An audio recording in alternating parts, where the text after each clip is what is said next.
The October 3rd board meeting for the Ucaipa-Calamasa Joint Unified School District.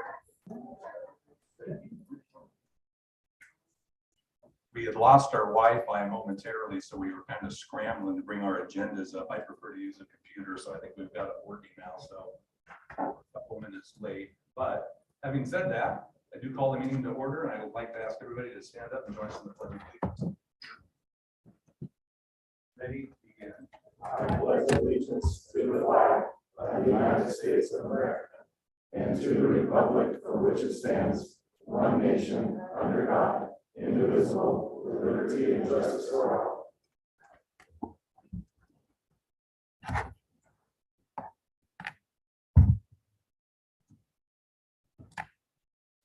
I will note that all of our board members, including our student board member, Hannah, are here this evening. 3.04 is the approval of the agenda. Are there any changes to the agenda as presented? Not this evening, President. Do I have a motion to approve the agenda as presented? Move to approve. I have a motion by board member Bob Miller. Is there a second?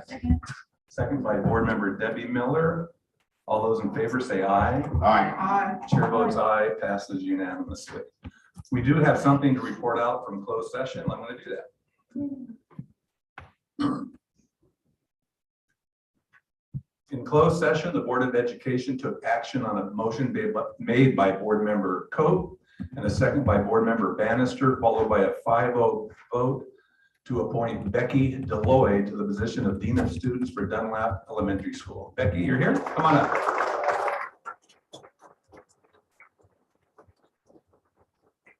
Congratulations. Thank you very much. I'm very excited about this, and it's an awesome way to spend my birthday. All right. So thank you very much. I'm Well, excited. okay, welcome. We're glad you're here. Okay. Okay. Thank you.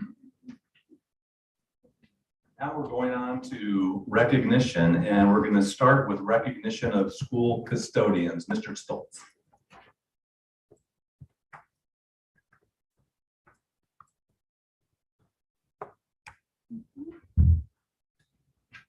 Thank you, President Stanley, as member of the board, cabinet, superintendent Binks. I'm very honored and pleased tonight to be able to recognize a group of our employees who do a tremendous amount of work for our staff, for our employees, for our families. It's our group of custodians who work throughout our district.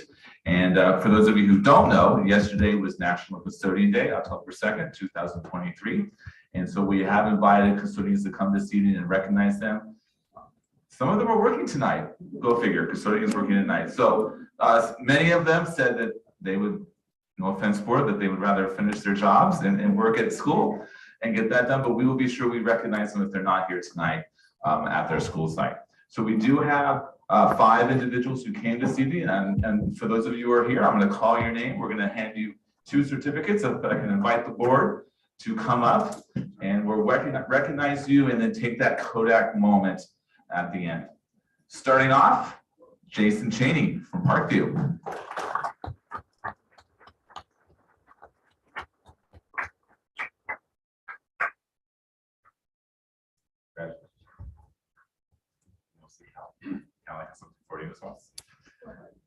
All right, Antonio Leung.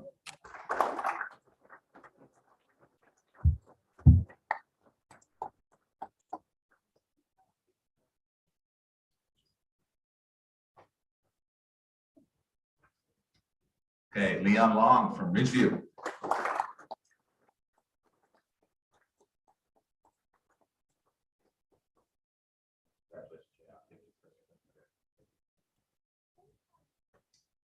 And Jorge Quintero.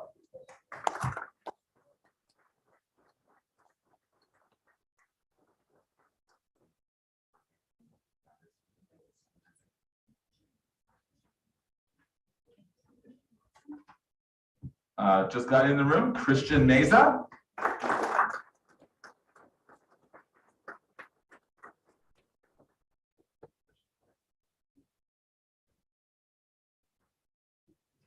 Jamie Rodriguez.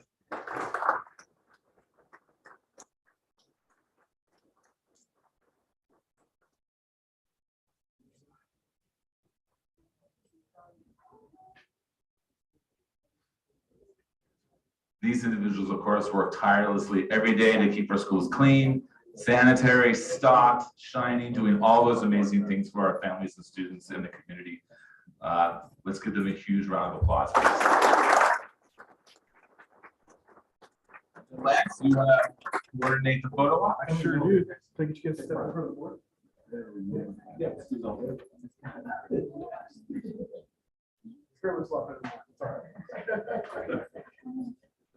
Mr. Bradley, we just had someone come in.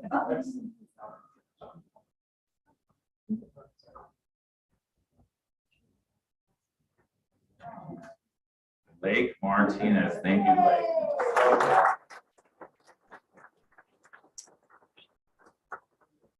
Right here.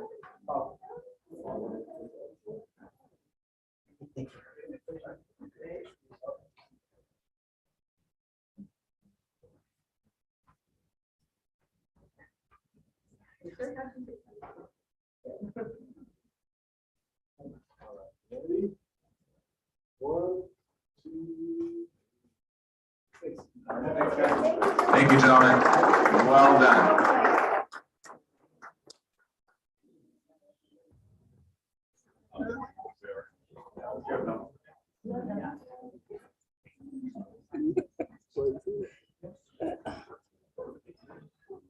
We're also going to recognize our school administrators this evening. Thank you, President Snellings. Similarly, for those of you who may not know, October, in the month of October, there's the week of the school administrator, which is coming up. Our school site administrators are an amazing force. Our principals, our assistant principals, our deans, they work day in and day out, not only with the custodians like we saw here, but to make our schools run smoothly, to be a resource for students, to be a resource for our community and our families. So we'd like to take a moment to recognize our site administrators who could be there this evening. Some of them have other commitments tonight and they extend their apologies that they couldn't be here. At the same time, you will see an action later in the agenda where there's a resolution recognizing these members, but we wanted to take a little bit of a snapshot tonight to recognize them. So in alphabetical order, let's start off with the principal of Parkview, Heather Aguilar.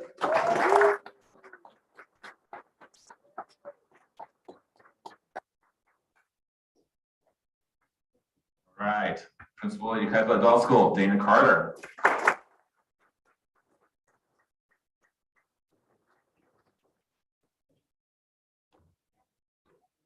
All right, our principal at Calamasa, Janice Feinberg.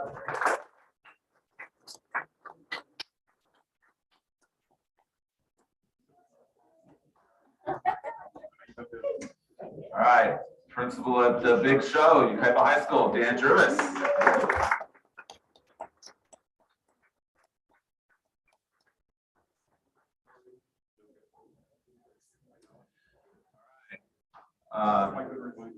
Dean of Students at Calamasa, Veronica Gonzalez.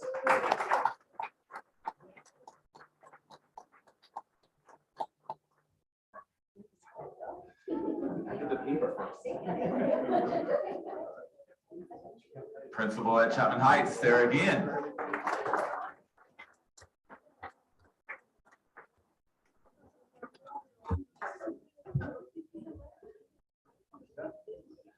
All right, Dean of Students at Wildwood, Amy Lillestrand.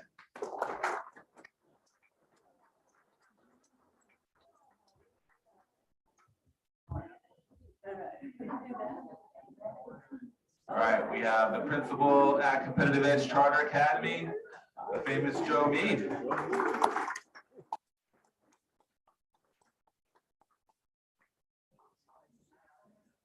All right, principal at Oakview High School, John Moore.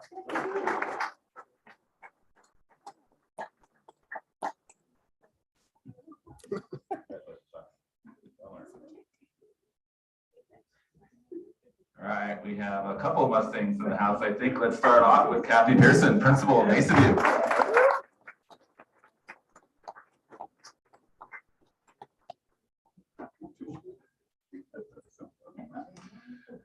All right. We also have a hawk in the house, principal of Wildwood, Becky Peterson.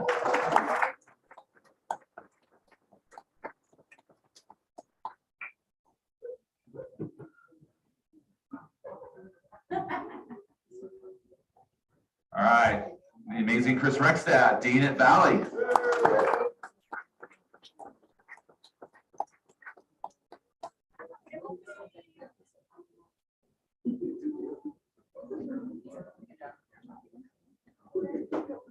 All right, someone who just got a dean this evening, principal at Dunlap, Allie Schrive.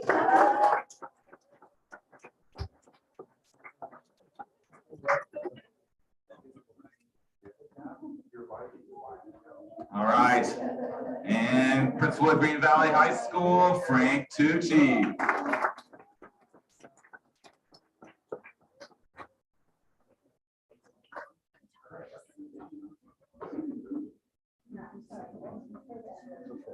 All right, now let's see if we can actually organize administrators to do something.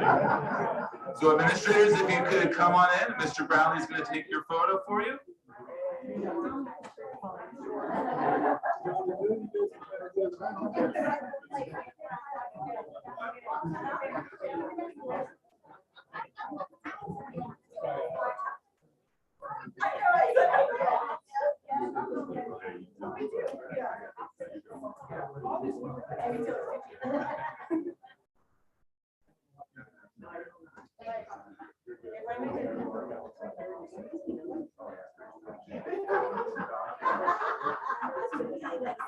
All right, ready? 1, 2, 3. All right, folks, let's give them a round of applause. A big thank you.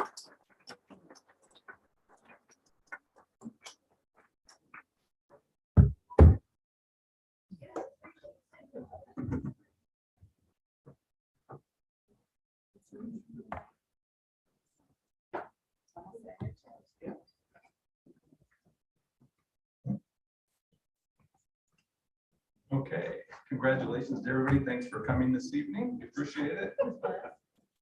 Now we're going on to 5.01, our highlight, Stop It Anonymous Reporting. And I believe it's Mr. Bradley and one of our SROs.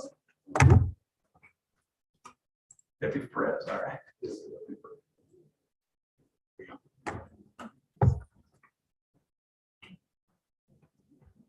Welcome, Deputy. Glad you're here.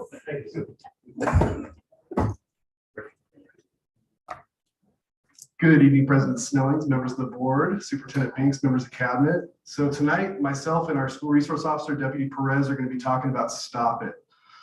The board adopted Stop It back December 13 of 2022. It took about a month or two to actually get it rolled out, so you'll see a bit of a lull in our incident reports. But so Stop It is similar to WeTip.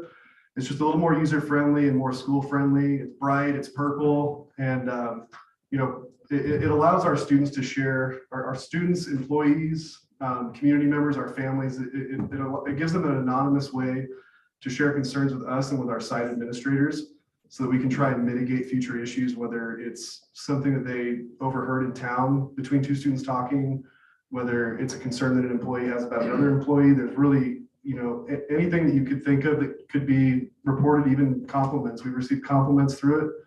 And so it's really just a conduit, another tool in our tool bag for our students, employees, community members, and families to get information to us in a safe manner. Sure. And I thought we would start out by kind of showing you what the process looks like. So it's really a simple 3-step process. Our reporters, our anonymous reporters, they can report it online through the website. They can call a hotline, or they can do it through an app that they download on their phone. It's available in the Google Play Store and the iOS Store. But this is really what the screen looks like. It doesn't ask for a whole lot of identifying information. It really is 100% anonymous. So once they finish filling out the report, and they can add photos, they can add video. So, you know, sometimes we'll get screenshots of social media, whether it's Snapchat, Instagram, Facebook, and they'll include that as a link and they'll hit submit. And then on the next slide, it goes to an incident response team. So the incident response team is actually they're Stop It employees, and they look at every single report that comes through, and then they decide what needs to happen with it. If it's, you know, sort of not a crisis report, then they're going to send it over to the school administrator during school hours. And then after 4 o'clock, that's when members of cabinet start to receive it. So although they monitor it 24/7, 365, our we monitor it 24/7, 365 as well. And this is what it looks like on the admin side. So this is the side that a lot of people don't see. And this really just shows that it truly is anonymous. There's no information about the reporter. This is a real stop-it that we received last May, obviously with some of the more sensitive information redacted.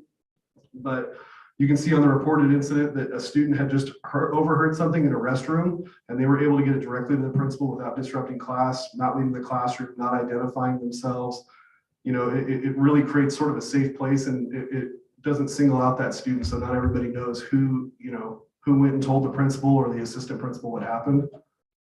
And there's also a chat feature in there. So when somebody submits a report, the incident response team and the administrator has the opportunity to engage with the person that submitted the report, and they can either ask for more information. Sometimes they might actually try to get identifying information about the individual that reported it. But again, it's completely anonymous. Unless people give us their name, we have no clue who put it in. And so it really protects whoever the reporter is.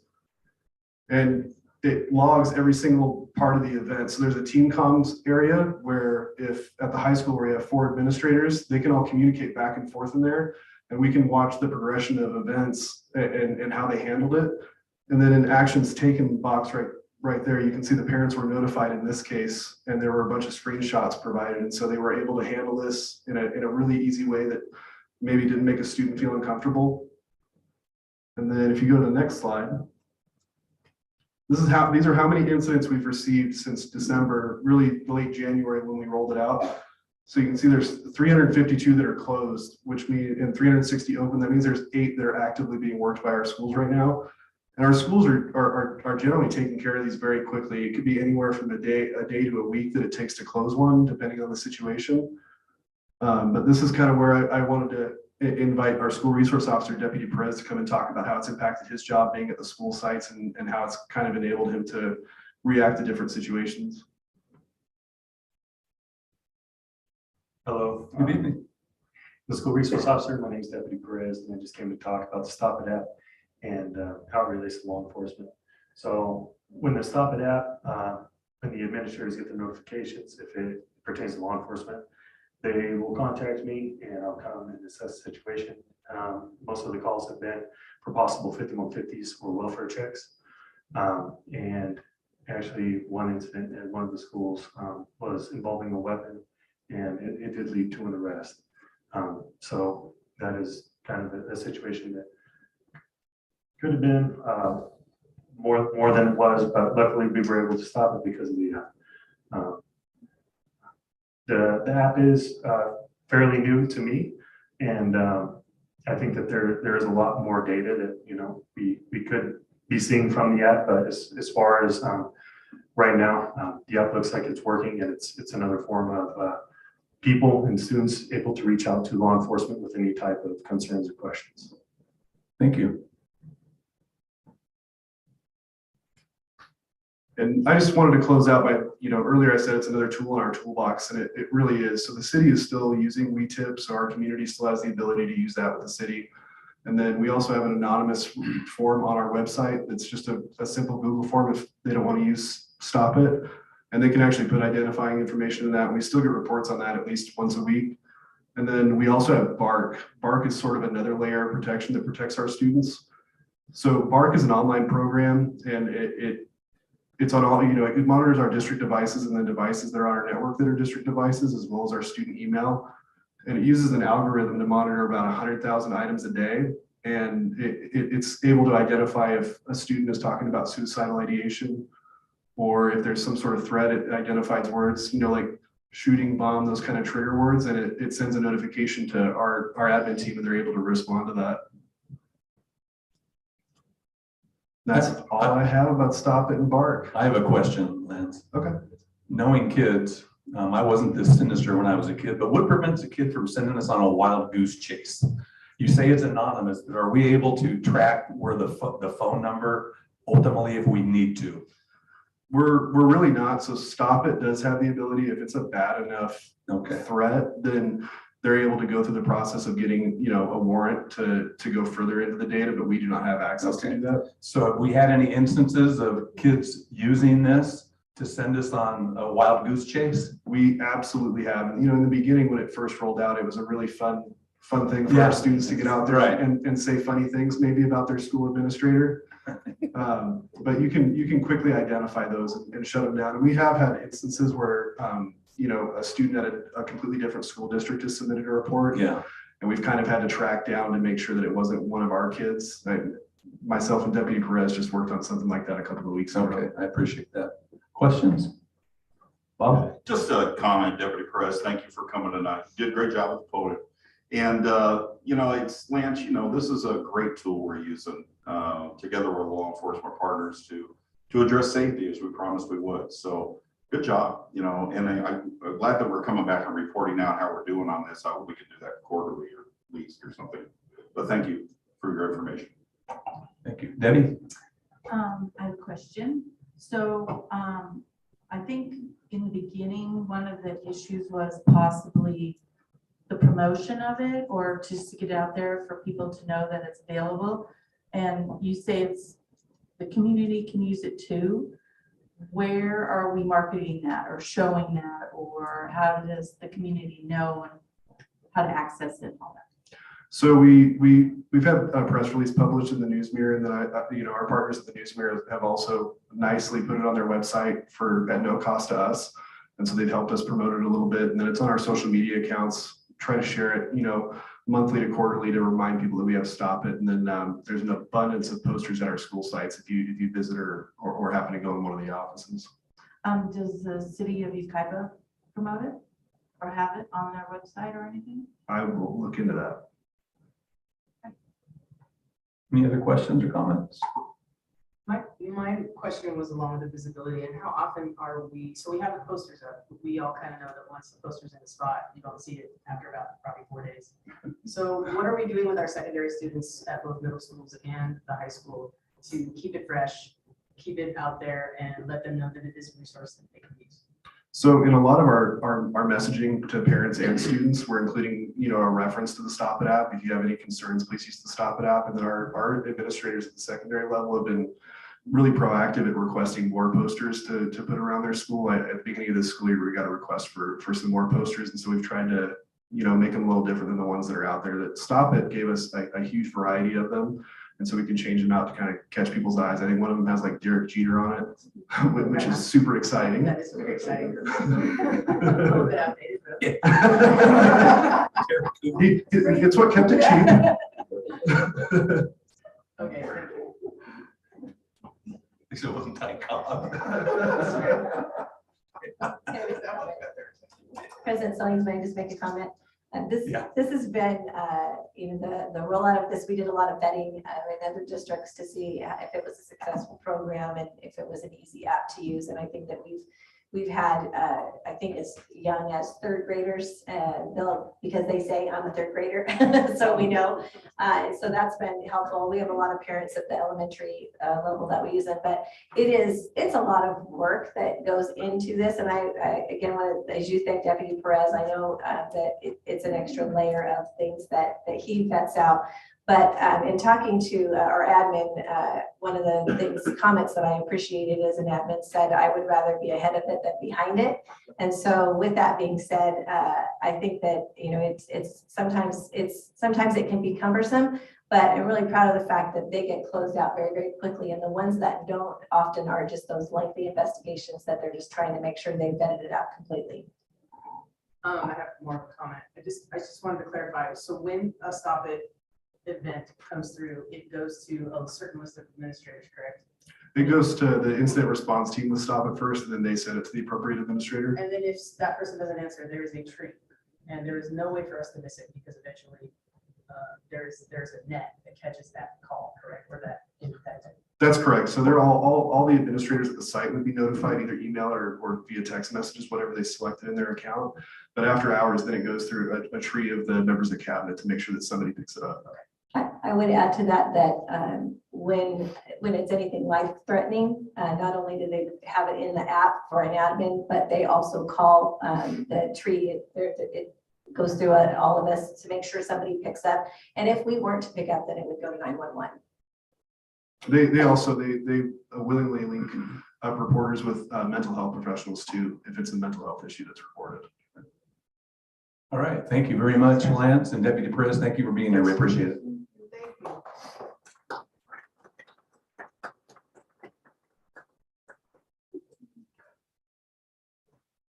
Okay, now we're going on to public comment. I'll remind you, if you have an item that's not on the agenda, you have a 3-minute time span to speak. An agenda item, you have 5 minutes, and we will be enforcing that. So get your thoughts together. Anyways, we're going to start off by calling up Sarah Martinez from the city of Yucaipa, I believe. Welcome, Ms. Martinez. I've got to drop this down. So Sorry. Good evening, school board, cabinet, faculty, amazing community members. So yes, my name is Sarah Martinez and I am with the city of Yucaipa, but I'm here this evening as the staff liaison for the Youth Advisory Committee. So the Youth Advisory Committee is currently comprised of 13 committee members who are between the ages of 14 to 20 who live or go to school here in Yucaipa. And so we are at that time of year where they're a 2-year term, and in the odd years, we're looking for 7 members, and the even years, we're looking for 6.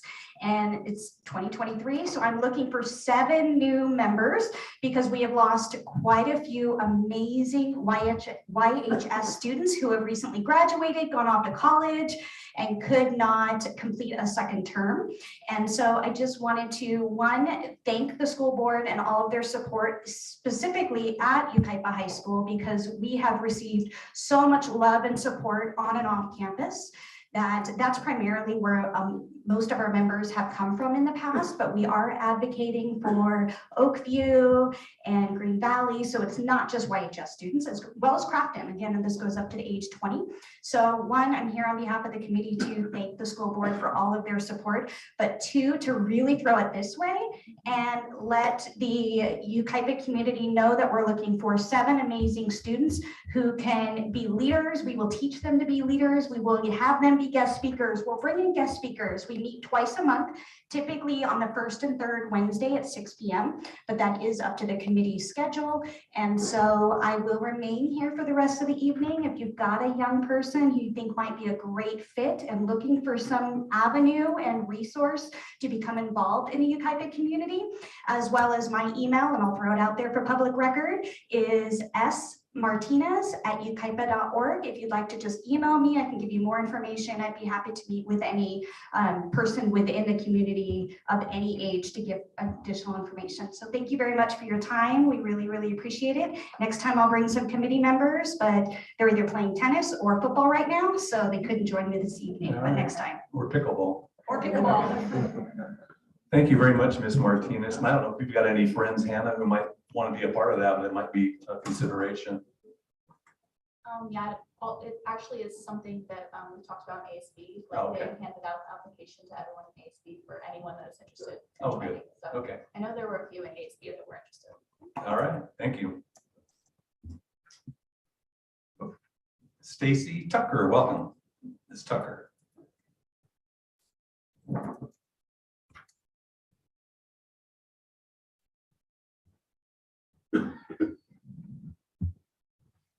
Good evening. Hello, good evening.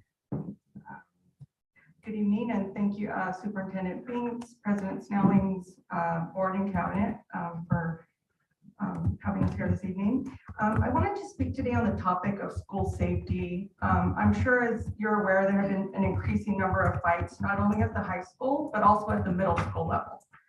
The fights seem to be growing increasingly frequent, and it seems that there has been a disregard for adults and authority. I know the principals have been working hard on decreasing the fighting at the schools, but I believe the sites need more help.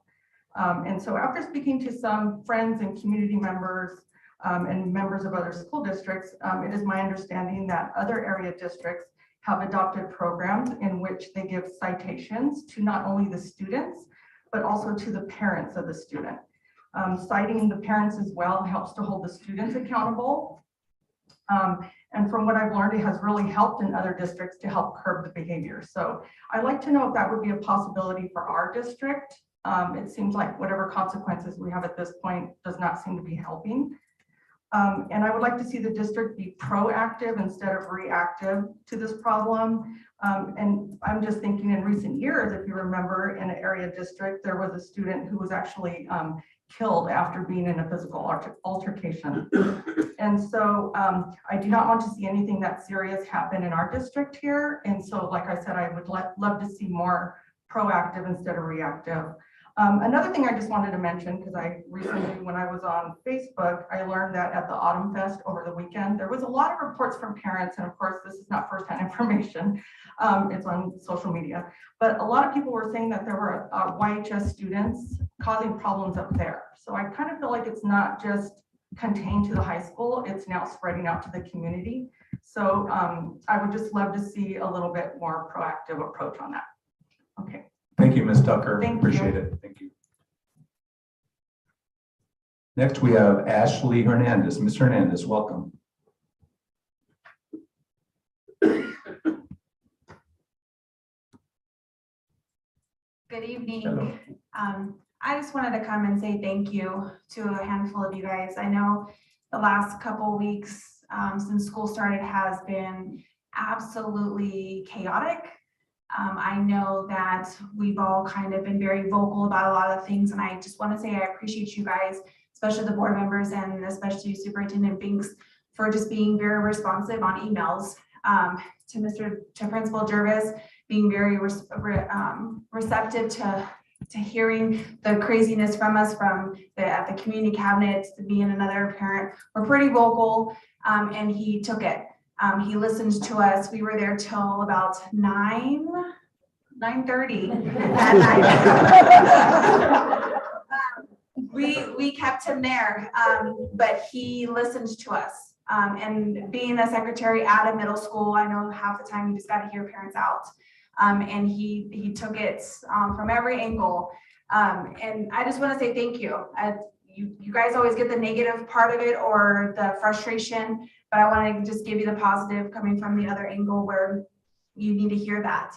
I do still want to fight for more. We need more. We need more.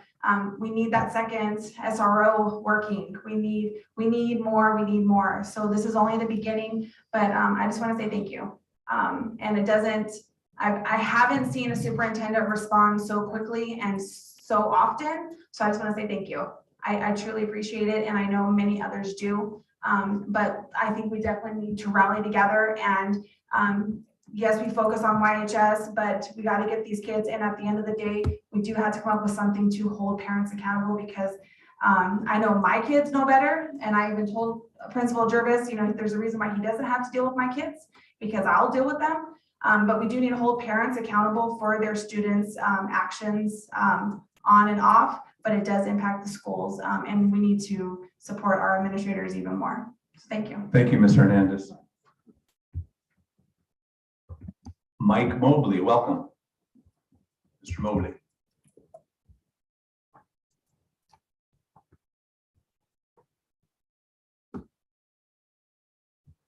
Hi, I'm Mike Mobley from Yucaipa High School. I'm a special education teacher there. Good evening. Good evening.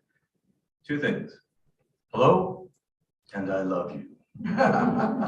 Years ago, I was a part of a church where one of the parishioners could only say two things in English. These were hello, and I love you. And after all these years, what more really needs to be said? I love this district. It has allowed me to grow as a teacher and as a person. I love so many in this district at all levels. Some are even here tonight. I truly feel honored to know the great many people that work so hard to make our schools a great place to be and serve our kids. I was laughing with Callie when I received my 25-year service pin and said, I have not committed to anything for such a long time, including marriage. My wife and I will hit 20 years next December. But speaking of marriage, I would like to use this as an analogy today in my comments to the board, because we know that as partners, we can drive each other crazy at times, and maybe we are not being heard or feeling appreciated. I come before you not as an antagonist, but as a voice speaking behind a united group of special education teachers at Yucaipa High School. And that's right, you heard it, united. I've never in all my days in Yucaipa seen this happen before. What we are united in. We ask one that the board prioritize in its budget special education needs at all grade levels. As we move to inclusion, we need more bodies, qualified bodies, helping support our kids and teachers through our paraprofessionals. A group that historically has been paid the least in the district, yet are essential workers servicing some of our most sensitive cases. Please, let's work on this. With unfilled positions, we see a domino effect of situations that are reaching to serious levels. We have ongoing issues with one-on-one aides and classroom aides through unfilled vacancies at the high school. And I was discouraged to learn that these issues are at all grade levels. This is a critical issue and needs support as soon as possible. Any good relationship needs communication. We are not in hiding. Please speak to us and trust our expertise. We are encountering at the high school level unprecedented matters, and the normal channels of communication are not occurring. We know we are all busy, but there are matters that must be addressed. And although I feel that we as a special education department at the high school were great, leadership has to step in. We are simply not equipped, nor do we have the credentials necessary for some of these decisions. We want to be a part of the process. We want to help, but we cannot be the process. Guys, this is not an us against them situation. We are all in this together. Let's work together on this. Our relationships in these matters are not broken, but we do need some serious reaching out and hearing one another, like all marriages need at times. And with that, I'll say two things. Good night, and I love you. Take care, everybody. Thank you, Mr. Mobley. Tom Herron.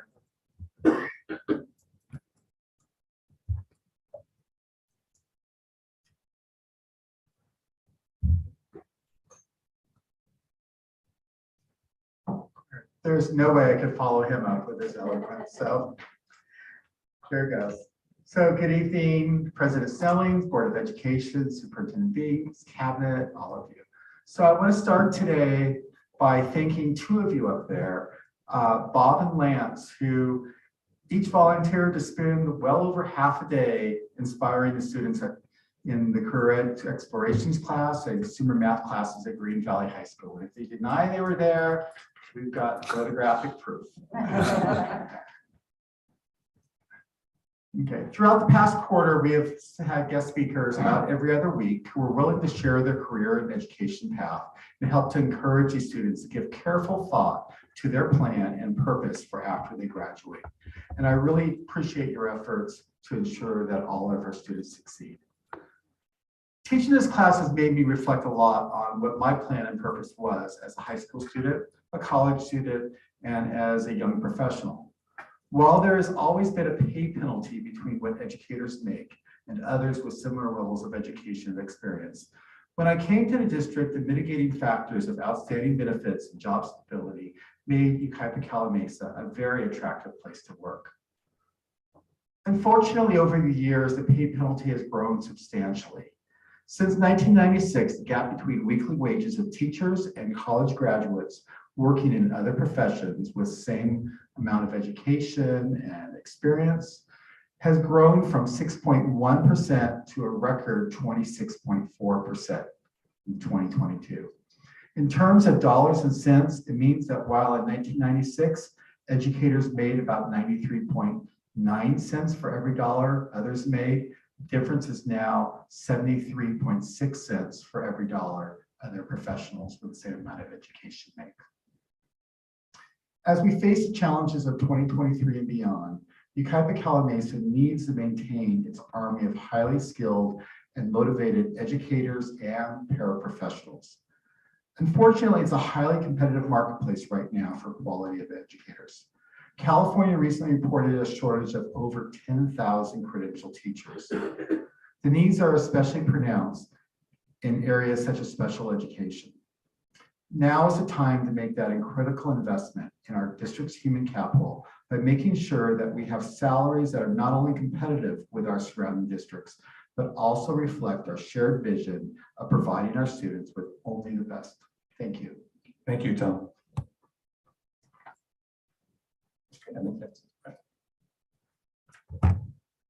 Okay, now we're moving on to our student board member report. Ms. Eagle. Okay, so this has been an exciting few weeks for Yucaipa High School, and it's going to continue to be. So this past Friday, a large group of YCJUSD students had the opportunity to attend and participate in a rally at SICA. This group included cheer, the dance team, ASB, and Link Crew. Helping SICA Student Council put on the rally was an amazing chance to work with and connect with young leaders in our area and to inspire them to stay on this path. Additionally, performances from our dance and cheer teams gave all the kids an unforgettable and fun experience. So me personally, I would love to expand this to other middle schools for the administrators that are listening. Just inspiring and connecting, our ASB connecting with your guys' ASB leadership teams, I think would be great to continue to inspire them. So, and then we are also very busy planning our homecoming, which will take place this Saturday. Our homecoming rally and football game is on Friday. Is that it? Yeah. Oh, okay. Well, thank you very much. I like your idea about expanding out to some of the other middle schools too. So thank you, Anna. Okay. And Debbie Miller, is your Colton Redlands Cry Rock report? I think that you're the only member that was at that particular meeting. Yes. One of the things that they had at the meeting was presentation. It was from a Colton teacher, Marcos Meza. It was an automotive teacher. He did a presentation on their automotive program, and you could just see how much he not only enjoys it, loves the students, wants to teach them all that. And it made me realize all Cry Rock, any kind of a program that they have, you could just see it in all the instructors and the teachers that are doing these programs. And I just love seeing their love for the program. So it was a really nice presentation. Really did a great job and loved it. And then also Yucaipa High School had the Yucaipa High School Virtual Enterprise held leadership interviews, and where the students have to dress up. They have leaders, city business owners and stuff do interviews. And I just think that's a great opportunity for the kids to learn what it's really like for an interview, how they should present themselves. So that's a really great program. Okay, thank you, Debbie. Appreciate it. All right, now we're moving on to our discussion / action session. 9.01 is the second review of board policy 1113 district and school websites. Is there a motion to consider 9.01? So moved. Have a motion by board member Debbie Miller. Is there a second? Second by board member Coate. Any questions from any board members related to this one? Okay, hearing none. All those in favor say aye. Aye. Chair votes aye. It passes unanimously. 9.02, I believe, is an extension. This has to do with, I think, putting some exhibits up on walls and things. Anyways, I probably understated that a little bit. 9.02 is a second review of new exhibit for board policy 1113. Do I have a motion for approval? Move to approve. A motion by board member Bob Miller, second. I'll second it. Second by board member Bannister. Any questions? Okay, all those in favor say aye. Aye. Chair votes aye, it passes unanimously. The next one is a request for a proposal or an RFP to complete some work on the stadium press box at the Yucaipa High School field. Do I have a motion for approval? I have a motion by board member Coate. I'll second the item. Any questions or comments? I would just make the comment, I'm kind of excited that we hired American Eagle because it's Yucaipa High School graduates, and they, in my experience, they employ a lot of our kids from Green Valley and Oakview as well. All right. We have a motion and a second. All those in favor say aye. Aye. Chair votes aye. Motion passes unanimously. Next item 9.04 is pizza cutters for child nutrition services. Never thought I'd say that. We have a motion. I move approval. We have a motion by board member Bannister and a second by board member Coate. And I'm assuming that these aren't like the little round ones I have in my silverware thing.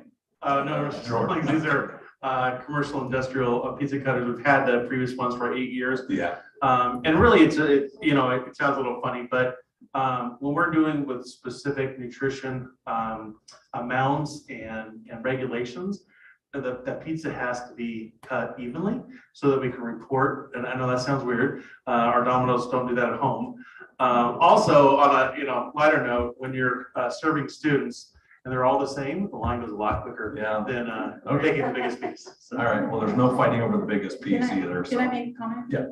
A mom of 3 type 1 diabetics, it's also very important to have the nutrition exactly. So when a pizza slice is cut and that's the nutrition facts, it's very, very important. So. All right, we appreciate that. Okay, we have a motion and a second. All those in favor say aye. Aye. Chair votes aye. It passes unanimously. 9.05 is weed abatement at Ridgeview and Green Valley High School. Do I have a motion for approval? Move approval. I have a motion by Board Member Bannister and a second by Board Member Bob Miller. Any questions or comments? Okay, hearing none. All those in favor say aye. Aye. Chair votes aye. It passes unanimously. 9.06 is related to new board policy and using electronic signatures. Do I have a motion for approval? Move approval. Second. I have a motion by Board Member Bannister and a second by Board Member Coate. All those in favor say aye. Aye. Chair votes aye. Motion carries unanimously.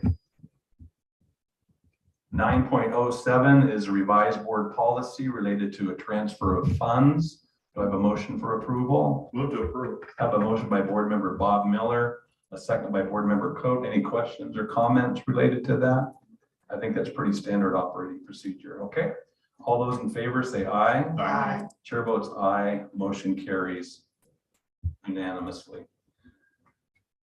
Item 9.08 is a public hearing related to resolution R6202324 for textbooks and instructional materials. And this is a yearly requirement of all districts in California. It is 7:19 and I will open the hearing for resolution R6202324 regarding textbooks and instructional materials. I don't see a mad rush for the podium, so I'm gonna close the hearing at we'll call it 7:20. I don't believe we have to make a motion on this, or is this just we have to make a motion to approve the resolution also? Okay, all right, want to make sure. Okay, so we've had the hearing. Do I have a motion to approve the resolution as presented? Move to approve the resolution. Okay, we got a motion by Board Member Bob Miller. Is there a second? Second by Board Member Coate. All those in favor say aye. Aye. Chair votes aye, passes unanimously. 9.09, memorandum of understanding. This is from Mr. Mobley. I love you guys foundation. I can't remember the third time we said I love you in a board meeting. Okay, so we have a memorandum of understanding with a love you guys. It's a nonprofit, and I believe this is at no cost to the district, correct? Okay, do I have a motion for approval? So moved. I have a motion by Board Member Miller, and I'll second the item. Any questions or comments? Was Lance going to talk about it? No. I think Member Bannister had. Yeah, I do have a question. I'm just intrigued. Okay, so the I Love You Guys Foundation, it was started back in 2006 after the Plate Canyon high school student hostage situation. So there was only one student that had passed during that. Her name was Emily, and her parents, John and Ellen, decided to take a proactive approach to school safety, and they started the I Love You Guys Foundation.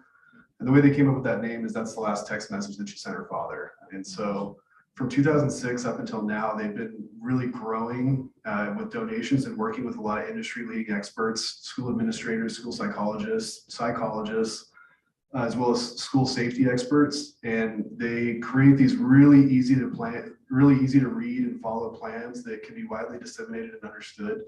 And so the specific one this memorandum of understanding is for their standard response plan. And it's really about, it doesn't apply just to fire. It doesn't apply to active shooter. It applies to a wide range of different things. And it's really meant to be sort of an appendix to an existing school plan. And so it's just like I said earlier, another tool in our toolbox. And everything is free unless you attend their trainings, which are anywhere from $100 on up. They provide all the forms, all the plans and everything's for free. The only thing they ask is that you sign this MOU to show your partnership with them. And if you look at, they have a heat map and they're in 45,000 different organizations across the country and in 11 other countries, including San Bernardino City and also up in Palm Springs. They use the I Love You Guys plans as well for their school districts. So from reading this information, my understanding is it kind of codifies the language that you use in order to get the response that you want. Is that? That's correct. And it removes sort of that layer of sort of educational jargon that we might use or some of the law enforcement jargon. And it really makes it so that anybody can pick it up and follow it. So it's even in private businesses across the country as well. Yeah. I would say just anecdotally, when I was a teacher back in maybe the early 80s, there was a situation in my classroom. I sent for help in the office, but I didn't say urgent, or I said I need help, but it didn't say urgent. So nobody came. And a parent had brought a bunch of snakes to my classroom. So I think this is really good that we have an understandable language of what we're going to say. Thank you. Any other questions? You mentioned you can opt in to being for professional development on this. Are we opting in to be professional development? We are. They actually, the timing is right about perfect. So in December, they're having some discounted sessions that they're going to be doing live and online, and they're only $100 a person, as opposed to the usual $350 up to almost $8,000 for some of their sessions. And myself, Dr. Bremen, and our risk supervisor, Tim Ryan, will attend those. Oh, that's very good. Thank you. Okay, I believe we have a motion and a second. All those in favor say aye. Aye. Chair votes aye, passes unanimously. Thank you, Lance. It's good stuff. Okay, now we're moving on to 9.10, educational services. This is a purchase of Chromebooks. Do I have a motion to approve a purchase of Chromebooks using Title I funds? Move approval. I have a motion by Board Member Bannister. Is there a second? Second by Board Member Debbie Miller. Any questions or comments? Okay, hearing none. All those in favor say aye. Aye. The chair votes aye. It passes unanimously. 9.11 is a second review related to our LCAP. And this is a constantly changing document, so I'm sure we're adjusting as we go on. 9.11, it's a second review. Do I have a motion for approval? Move approval. I have a motion by Board Member Coat, and I'll second the item. Any questions for Dr. Anderson related to this? Okay. Hearing none. All those in favor say aye. Aye. Chair votes aye. Motion carries unanimously. 9.12 is the resolution for the week of the school administrator. And I'm going to read this resolution very quickly. The California State Legislature passed a measure in 1976, which establishes Week of the School Administrator to recognize the valuable contributions and meaningful services that administrators make to our schools. To recognize the event locally, the Yucaipa-Calimesa Joint Unified School District Board of Education adopts the following resolution. Whereas leadership matters for California's public education system and the more than 6 million students it serves, and whereas school administrators are passionate, lifelong learners who believe in the value of quality public education, whereas the title school administrator is a broad term used to define many educational leadership posts: superintendents, assistant superintendents, principals, assistant principals, deans, special education and adult education leaders, curriculum and assessment leaders, school business officials, classified educational leaders, and other school district employees are considered administrators. And whereas providing quality service for student success is paramount for the profession, and whereas most school administrators begin their career as teachers and have served in public education on average for more than a decade, most of California's superintendents have served in education for more than 20 years. Such experience is beneficial in the work to effectively lead public education and improve student achievement. Whereas public schools generally operate with lean management systems across the nation, public schools employ fewer managers and supervisors than most public and private industries, including transportation, food service, manufacturing, utilities, construction, publishing, and public administration. Whereas school leaders depend on a network of support from school communities, fellow administrators, teachers, parents, students, businesses, community members, board trustees, colleges and universities, community and faith-based organizations, elected officials, and district and county staff and resources to promote ongoing student achievement and school success. And whereas research shows great schools are led by great principals and great districts are led by great superintendents. These site leaders are supported by extensive administrative networks throughout the state. And whereas the state of California has designated the second full week as the week of the school administrator, and whereas the future of California's public education system depends upon the quality of its leadership, therefore be it resolved that the Cuyahoga-Mesa Joint Unified School District hereby recognizes and wishes to honor the contributions of administrators to quality education in the state of California and the Cuyahoga-Mesa Joint Unified School District, and declare the week of October 9th through the 13th as the week of the school administrator. We're going to adopt, assign, and approve it today. Thank you for indulging me and letting me read that. I would like to recognize we did bring up school principals primarily today, but we have a host of other administrators in our district who provide a lot of service, not on the school campus, but that go directly to support our students.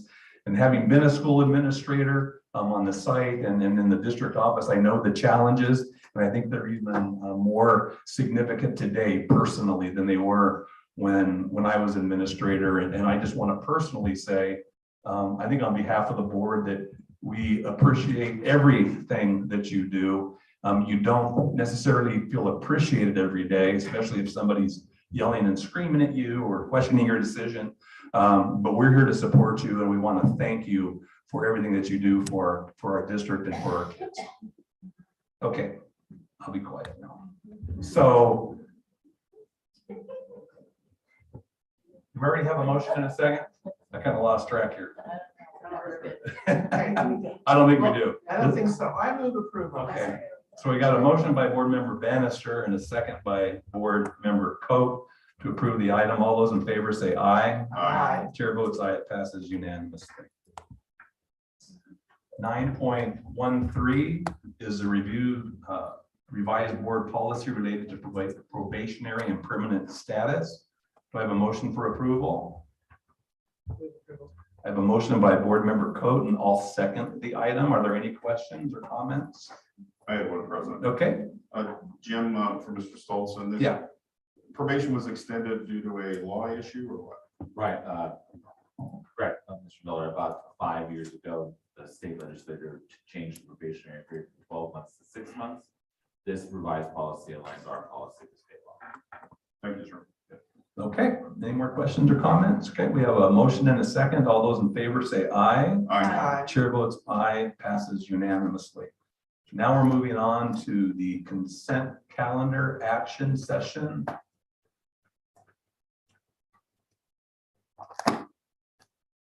Okay, and I think I'd like to pull 10.06 to consider separately, if the board doesn't mind doing that.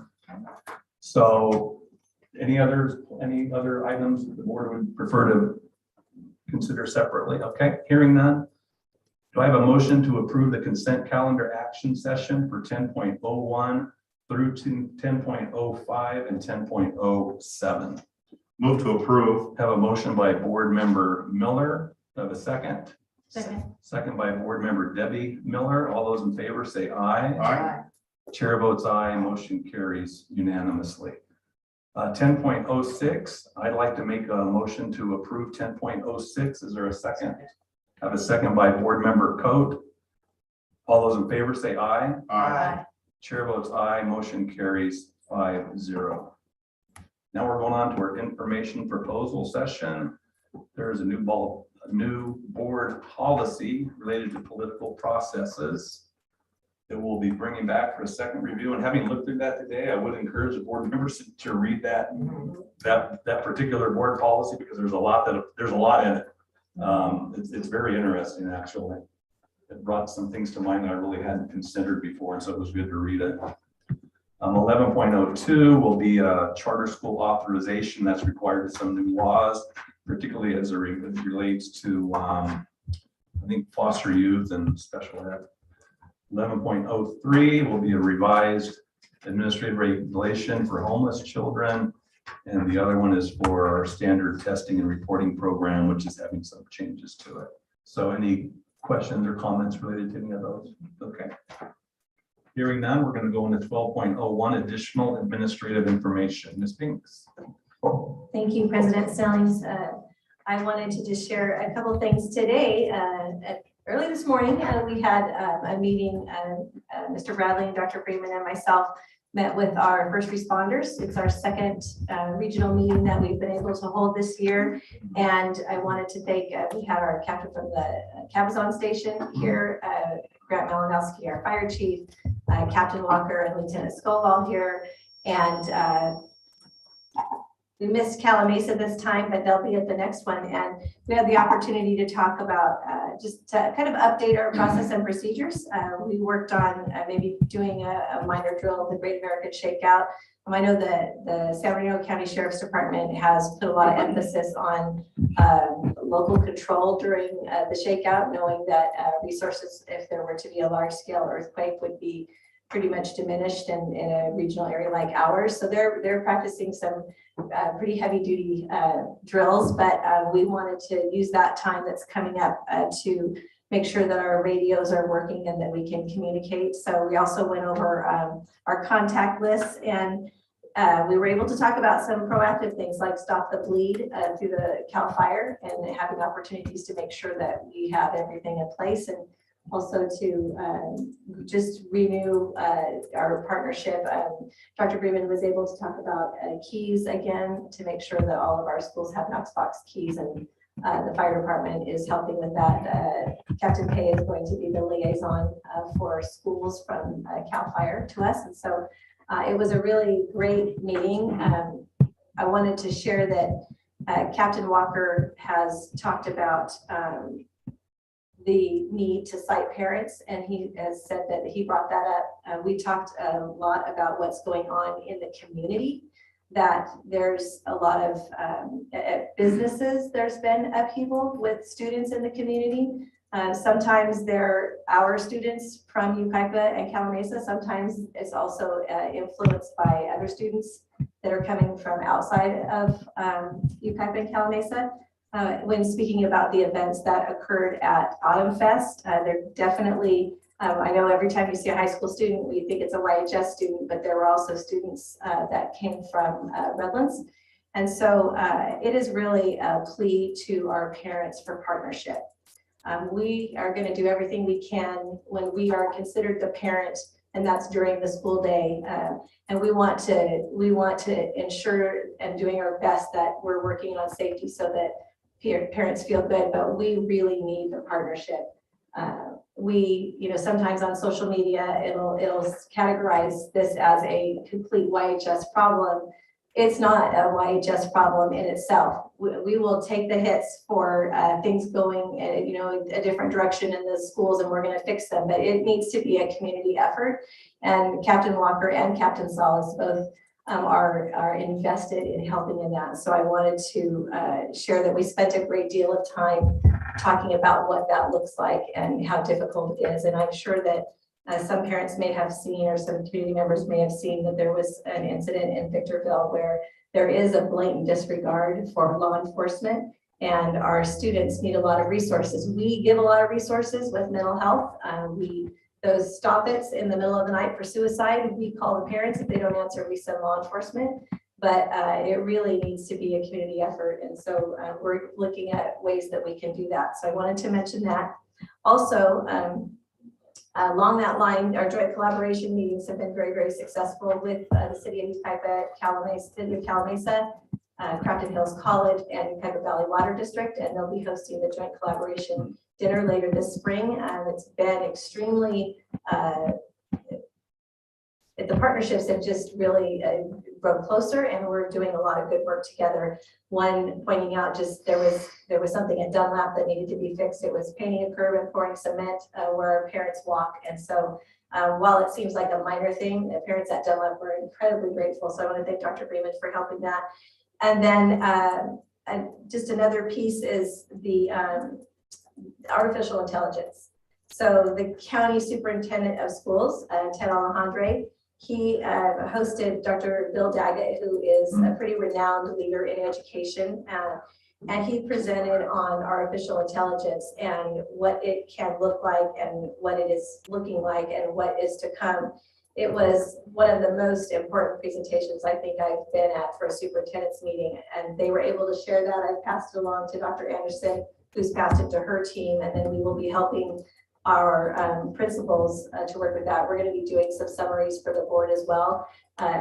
There are some things about it that can be very scary, and things about that are the video use and making sure that that when you see something that it's really the reality and not false. And so we're going to educate all of our principals, educate all of our team, our technology team, and continue to work on those things throughout the year. And I think that's it. Okay. Thank you. Thank you so much. All right. Mr. Stoltz? Nothing tonight. Dr. Anderson? I just wanted to thank Dr. Warren Wiley for helping with the piece for Board Policy 1113. A part of Assembly Bill 748 is digitizing mental health posters for all middle schools and high schools. And Dr. Wiley worked with our school administrators, our counselors, and our psychologists, and I really appreciate all that work. Thank you. All right. Thank you, Jamie. Dr. Nothing. Okay. Board member Coe? Board member comments? Can we start on Thanks, Dr. Yeah. Yeah. it's okay. That's okay. I was in another thought. Okay. Board member Bannister. I'd like to read, we've already said it a couple of times, but to express my appreciation, one, for custodians, because you make everybody feel better by the work that you do and keeping the environment up. But our administrators, I don't know, administrators get fussed up by everybody. You need to deal with the kid that's out of control. You have to be the face of the district to the community oftentimes. You have irate teachers. I've been one of those. And so it's a lot. And it seems to me, as I sit here and do this job, it's become even more. And I think you guys are killing it. You're doing a great job, and I really appreciate the hard work you put in and the amount of heart you put into your job. And I've heard a couple of stories, the support that you give to each other. I really appreciate that very much. Thank you. Thank you, Sharon. Debbie? No? A couple things. The information, Kelly, for the artificial intelligence, I look forward to hearing more about that. Fascinating and could be scary, and I'd love to hear more about it. Hannah, I love it that your ASB went to Sika and is considering maybe going to some other middle schools. I feel that just with the climate nowadays, I think mentoring leaders like you, mentoring younger students, I just feel it's really important, and we need that. And I appreciate it, and I think it's a great idea to get to the other schools. Also, kind of what Sharon said too, I appreciate custodians. Everything always looks so nice and clean, and I just appreciate all that they do. So thank you very much. And then school administrators, some of you I know, some of you I'm getting to know, and I just see your passion and your caring and your kindness and your heart. And I appreciate all of you so very much. And I know it's rough some days, and I appreciate you. And so along that line, I have a couple shout outs this week. This is from Parkview. I know with everything, with the whole community and everything, there's always something negative, always negative. And I want to show some positive. And there's just so many great things happening at all our schools. But this is a couple students that I talked to Principal Aguilar, and that just had a great week, month, and I wanted to share. All right, the first one is Thomas. He started out the year not wanting to come to school. He kept his head down and he didn't do any work. In the last 3 weeks, Thomas has improved his attendance and work completion. He has been coming to school, talking to staff, keeping his head up, and providing 3 to 4 assignments for his teachers during class time. And that is a really positive thing for me. And I think part of it, a lot of it, is his school community. And I just love hearing that kind of story. And then also Maverick. He's made a positive transition from elementary to middle school. Maverick has made positive relationships with adults and puts a smile on staff's faces at Parkview. He has been progressing in his classes and is enjoying his new social circle. Maverick's face lights up when he walks through the gates in the morning and high fives us as he leaves in the afternoon. We are proud of his progress here at Parkview. Again, that child, and I know there's many like that, they love to go to school. They love their administrators, they love their teachers, they love the staff, door duties, everybody. And he loves coming to school, and that right there is representative of a lot of students in Kaisa. And anyways, so that's it. Thank you for sharing those, Debbie. Bob? Thank you, President. I thought was pretty good news. We were chatting a little bit about attendance, and what's it look like the first month? We're up 1.89%, so that's going the right way. So I know we've got some teams working on attendance and how to approach that. They're doing great work, so that was a good start. And if Eric, you may want to comment on that. I mean, we're always asking about the numbers, but I did ask what that percentage looked like. Thank you, Mr. Miller. So we have seen a significant increase the first month of school. And so just to highlight, Calamasa went up 4.74%, Parkview 2.25%, Green Valley High School 7.7% increase in attendance, and Oakview High School 15.02. So getting students in school, super important, and it looks like we're doing students are coming to school on a more regular basis, which is so positive for them. So thank you. Yeah, thank you, Dr. Freeman. I mean, that's good news. And, as the board's promised you, we're going to work on keeping them safe and getting them to school. And our staff is making it happen. They've got many avenues of the way they're doing it. I commend the staff. I especially want to commend our superintendent for her reaching out to the city. Sarah, good to see you here tonight, by the way. Working closely with our city manager, with our police captain, our chief, and their staff, and the safety issues that you're looking at right now are proactive. You are doing a great job with your staff, quite frankly. And it's good to see. And we're going to see results. I know it's going to happen. The SRO's second one will be pretty quick here, I think. Yes, if I can share with the board, I talked to the captain today and it was approved by the Board of Supervisors, and it's sitting with the sheriff, and he is looking to approve the backfill position so that we will have an existing deputy moved over hopefully soon. Great, thank you. So thank you for your hard work and the collaborations. I know you put a lot of time into that. And then to our administrators, you guys have tough jobs, but people don't know the little things you do, like get up at 5 in the morning to go take care of something and work till 10 at night. Or when the alarm goes off at your school, you have to respond with the deputies to make sure the school's secure. Or buy clothes or food or stuff for kids that you think are in need. It's a calling what you're doing. You're clearly changing lives. It may not feel like that sometimes because you're so busy. And then you got, what does the board want now? And what are they asking for? What are they? But realistically, we know how hard you guys work, and it's not easy. You got to have tough skin. You got, especially nowadays, with so many things coming at us. But we're finally coming out of this COVID fog and getting back to the way we should be running our schools and the way we should be doing things without intervention from others telling us what to do. So good job. You guys make it happen.